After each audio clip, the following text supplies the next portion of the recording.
મથુરામાં ભગવાન આયા, ચારણ ને વૃષ્ટિક, દાઉ અને કૃષ્ણને લઈને યુદ્ધ ભૂમિમાં આવ્યા.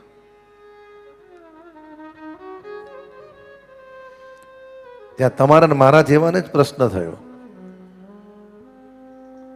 તમારે મારા જેવા જ પ્રશ્ન કર્યો, કોને ભગવાન કેવા લાગ્યા? અને સુખદેવજી બોલ્યા, મલ્લાનામ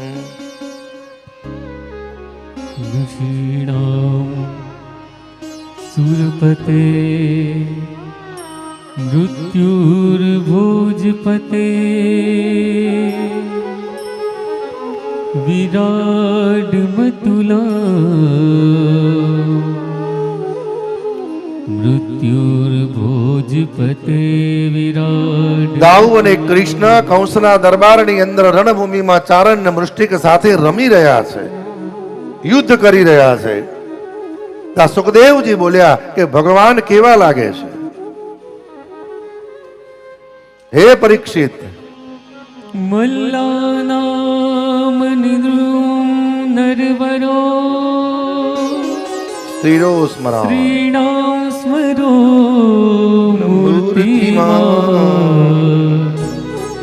ગોપાનામ સ્વજનો સતામ ક્ષિતિભુજ શાસ્ત્રાસ્વય વિપ્રો શિશુ મૃત્યુર્ભોજપતેર્વિરાડ વિદુષા તસ્યં તત્વં પરં યોગિના વૃષ્ણિનો તત્વં પરમ યોગિના. બહુ સરસ. હે પરીક્ષિત, યુદ્ધના મેદાનમાં ભગવાને જે પણ જીવે ને જે પણ વ્યક્તિએ અંદરથી જેવો ભાવ કર્યો તો એવા ભગવાનના દર્શન થયા.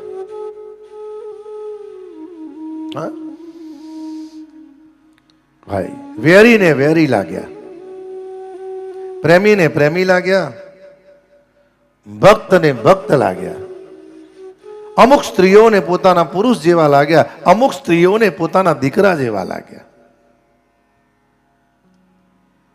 મહાપુરુષો અને યોગીઓને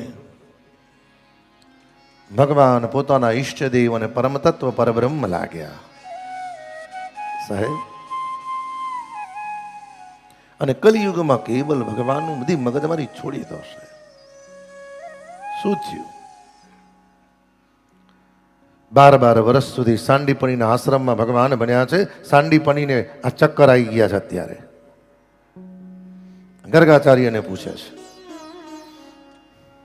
જે મને વંદન કરે અને તમે દંડવત કરો છો? ભાઈ,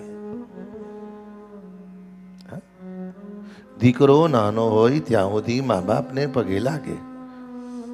સુગર કોટેડ કરીને આપી દઉં તમને. પણ એ જ દીકરો આઈએસ ઓફિસર કે કલેક્ટર થયો હોય ને, એની ઓફિસમાં જતા પહેલા મા બાપને પણ પૂછવું પડે.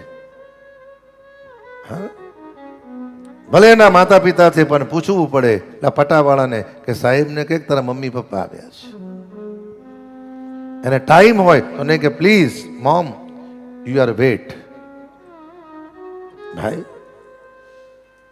એકવાર તત્વને આપણે તો ખાલી એક જ વસ્તુ ધ્યાન રાખવું, સાહેબ,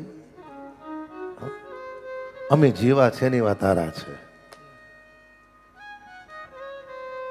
એકવાર અંદરથી ખાલી થઈ જાવ પછી ભગવાનને ભરવાની ઈચ્છા થાય. સાહેબ, અંદર એટલું બધું ભર્યું છે ને કે ઈશ્વરને પણ નજીક આવવાની ઈચ્છા થતી નથી.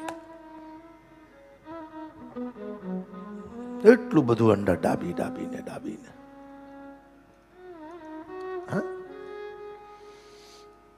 શું થયું? ગર્ગાચાર્યએ કીધું, સદગુરુ સાંડીપની, અવિવેક થાય તો ક્ષમા કરજો.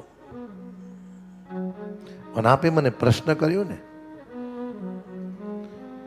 કે જે બંને દીકરાઓ મારી પાઠશાળામાં ભણતા હતા અને તમે પગે કેમ લાગો છો? સાહેબ, અમુક વ્યક્તિને જીવનમાં નાની ના ગણવી, સર્પને કદી નાનો ના ગણવો, દુશ્મનને કદી નાનો ના ગણવો,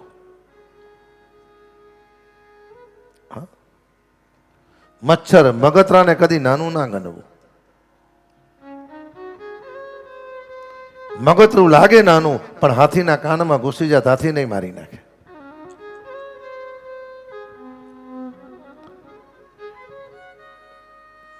જ્યાં આપણને ખબર ના પડે ને ત્યાં બહુ દોડાવવું નહીં. પછી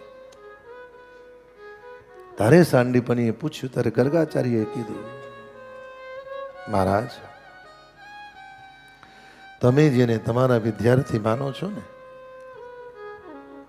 હે સદગુરુ સાંડીપની, એ તો સાક્ષાત ચતુર્ભુજ નારાયણ છે.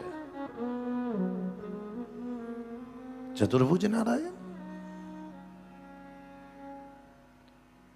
અને પછી સાંડીપની રૂપસી નજીકમાં આવ્યા, વંદન કર્યા અને કહ્યું છે, ભાઈ સજ્જન માણસો, સંતો, સદગુરુઓ, જેને જેને ભગવાન મળ્યા છે ને, એને કોઈ દિવસ એવું નથી કીધું અમે ભગવાનને જોયા છે.